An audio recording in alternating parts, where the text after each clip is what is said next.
বন্ধুরা, ইতিহাসের বইয়ের মধ্যে যে সমস্ত বিখ্যাত যোদ্ধা সম্পর্কে বলা হয়েছে আমরা শুধুমাত্র সেটুকুই জানি, কিন্তু ইতিহাসের বুকে এমন অনেক যোদ্ধা ছিল যাদের নাম শোনা মাত্রই মানুষের পা থরথর করে কাঁপতে শুরু করত। কিন্তু সেই সমস্ত যোদ্ধাদের কিছু কিছু নাম ইতিহাসের বইয়ের পাতায় লেখা হয়নি, আর সেই কারণে এখনো বহু মানুষ তাদের সম্পর্কে কিছুই জানে না। এবং সেই সমস্ত মহাবীর যোদ্ধাদের মধ্যে অন্যতম একজন হলো সাকা জুলু। এবার এই নামটি শোনার পর হয়তো আপনাদের মধ্যে অনেকেই ভাবছেন এটা আবার কে, কিন্তু এই মহাযোদ্ধার সম্পর্কে জানার পর আপনাদের বুক ভয়ে কেঁপে উঠবে। তাই চলুন আর বেশি দেরি না করে শুরু করা যাক আজকের এই নতুন এপিসোড। সাকা জুলুর জন্ম 1787 সালে হয়েছিল, আর তার বাবার নাম ছিল সেন জাঙ্গাখোনা জুলু, যিনি জুলু সম্প্রদায়ের প্রধান ছিলেন। কিন্তু সেই সময় জুলু সম্প্রদায়ের তেমন একটা প্রাধান্য ছিল না। সাকার মায়ের নাম ছিল নন্দী এবং সে অনাথ ছিল।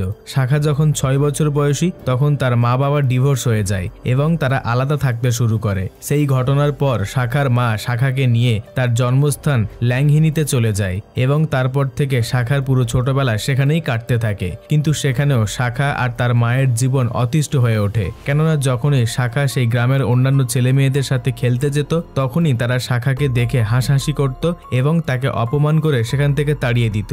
অপরদিকে সাকার মায়ের উপরেও গ্রামবাসী কম অত্যাচার করত না। সে যখনই বাইরে বেরোতো তখনই গ্রামের লোকজন তাকে টোনটিটকিরি মারত এবং অনেক অপমান করত।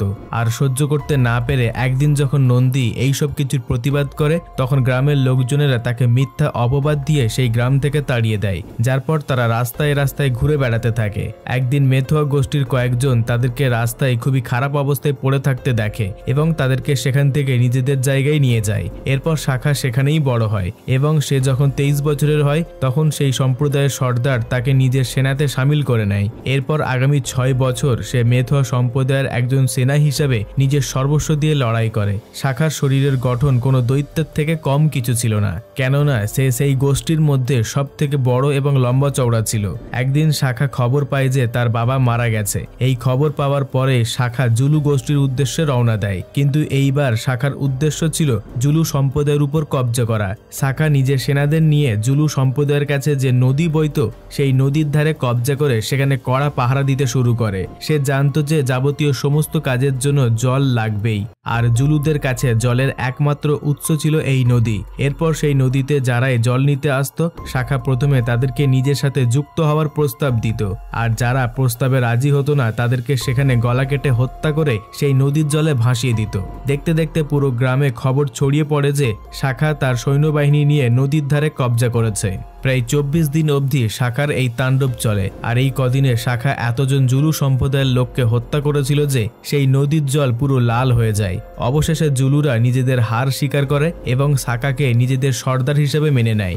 জুলুদের সর্দার হওয়ার পর সাকা সর্বপ্রথম নিজের একটা সুবিশাল সেনাবাহিনী গঠন করতে উদ্যোগী হয়। অন্যান্য সম্প্রদায়ের মতোই জুলুরা সেই সময় অস্ত্র হিসাবে প্রধানত বল্লমী ব্যবহার করত, কিন্তু সাকা এই ব্যাপারটা বুঝে গিয়েছিল যে এই 1800 শতকে দাঁড়িয়ে এখনো সেই পুরানো পদ্ধতিতে যুদ্ধ করলে তাদের আর অন্য সম্প্রদায়ের মধ্যে কোনো পার্থক্য থাকবে না, তাদেরকে আধুনিক হতে হবে। এরপর সাকা তার সুবিশাল সৈন্যবাহিনী নিয়ে আফ্রিকার একটি ইংরেজি ক্যাম্পে গিয়ে হামলা করে এবং সেখানে উপস্থিত হাতে গোনা কয়েকজন ইংরেজদের মেরে তাদের সমস্ত বন্দুক এবং গোলাবারুদ লুট করে নেয়। কিন্তু সেখানে বন্দুকের সংখ্যা অনেক কম ছিল, কারণ সেই ক্যাম্পে কয়েকজন মাত্র ইংরেজ অফিসার ছিল। সাকা তখনও অবধি অবিবাহিত ছিল, কেননা রাজা হওয়ার নেশা তার মাথায় এতটাই চড়ে গিয়েছিল যে মেয়েদের দিকে তার কোনো আগ্রহ ছিল না। কিন্তু অপরদিকে ইংরেজ মহিলারা পর্যন্ত সাকাকে নিয়ে সমালোচনা করত, কিন্তু সাকার এইসব ব্যাপারে কোনো রকম আগ্রহ ছিল না। সময়ের সাথে সাথে তারা নিজেদের জামা কাপড়েও পরিবর্তন আনে। প্রথমে তারা ঘাস পাতা বস্ত্র হিসাবে পরত, কিন্তু সময়ের সাথে সাথে তারা সেই সব জিনিসেও পরিবর্তন আনে। যে জুলু সম্প্রদায় আজ অবধি কেবলমাত্র একটা এলাকা নিয়ে থাকতো, সেই জুলু সম্প্রদায় সাকার অধীনে আসার পরে ধীরে ধীরে অন্য এলাকাও নিজেদের দখলে আনতে শুরু করে। আশেপাশের ছোট ছোট রাজ্যগুলিকে সাকা নিজেদের শিকার বানাতে শুরু করে এবং এই কারণে প্রায় সময় ইংরেজদের সাথে সাকা বা জুলু সম্প্রদায়ের ঝামেলা বেঁধে যেত।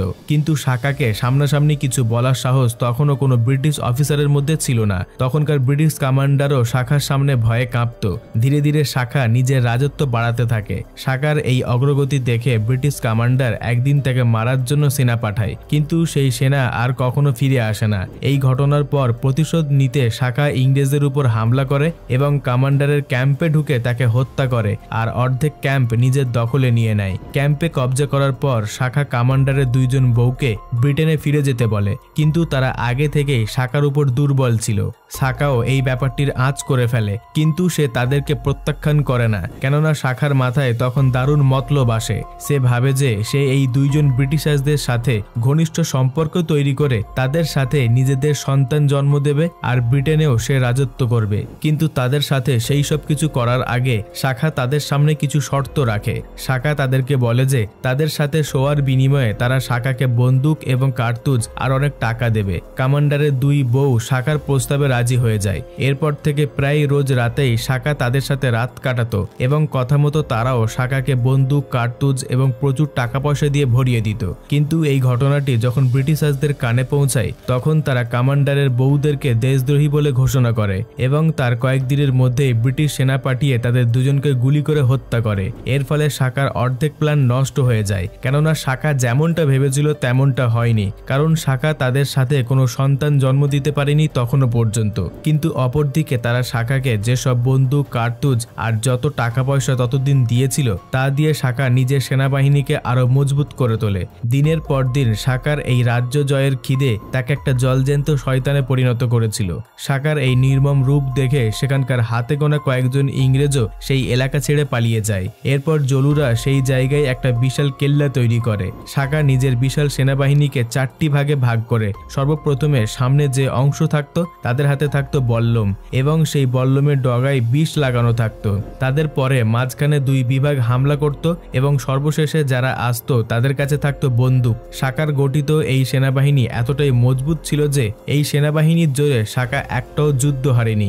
এই সময় গোটা আফ্রিকায় শাখার নাম ছড়িয়ে পড়ে। ততদিনে সবাই জেনে গিয়েছিল যে শাখা কি জিনিস, কিন্তু এত কিছু পাওয়ার পরেও শাখার খিদে মেটে না। সে আরো অন্যান্য রাজ্য জয়ের জন্য মরিয়া হয়ে ওঠে। প্রথম দিকে শাখা ছোট রাজ্যগুলির উপর হামলা করত, কিন্তু ধীরে ধীরে সে এবার বড় রাজ্যগুলিকে নিজের শিকার বানাতে শুরু করে। সে নানান বড় বড় রাজ্যে দিন দাহাড়ে লুটপাট করতে থাকে, কিন্তু এই সব কিছুর মাধ্যমে অন্যান্য শাসকদের তুলনায় শাখার একটি সবথেকে ভালো গুণ ছিল যে শাখা যে রাজ্যই লুট করুক না কেন কখনো সেই রাজ্যের কোনো মহিলাদের সাথে খারাপ ব্যবহার করেনি কিংবা তাদের উপর জোর জবরদস্তি করেনি। সে 1820 সময় অন্তদেশীয় পাঠারকে ধ্বংস করে দেয় এবং সেই পুরো জায়গাটার এমন অবস্থা করে দেয় সেখানে আজ অবধি কোনো মানুষ তো দূরের কথা কোনো জীবজন্তুর বসবাস করতে পারে না। সেটা এমন একটা সময় ছিল যে শাখা যে রাস্তা দিয়ে যেত সেখানকার সমস্ত লোক মাথা নিচু করে থাকতো এবং কোনো রাজ্যের রাজা যদি দুঃসাহস দেখিয়ে শাখার বিরুদ্ধে যেত তাহলে তার মৃত্যু অনিবার্য ছিল। শুধুমাত্র সেনাবাহিনীর জোরে নয়, শাখার সাথে কারোর হাতাহাতি করার মতো ক্ষমতা ছিল না। কিন্তু এই সব কিছুর মধ্যে শাখা যখন জানতে পারে যে তার মা মারা গেছে তখন সে এতটাই ভেঙে পড়ে যে তার মানসিক অবস্থা ঠিক রাখতে পারে না। এই সময় শাখার অবস্থা এমন হয়ে গিয়েছিল যে সে দিন দাহাড়ে হাতের সামনে যাকেই পেত তাকেই মেরে ফেলত।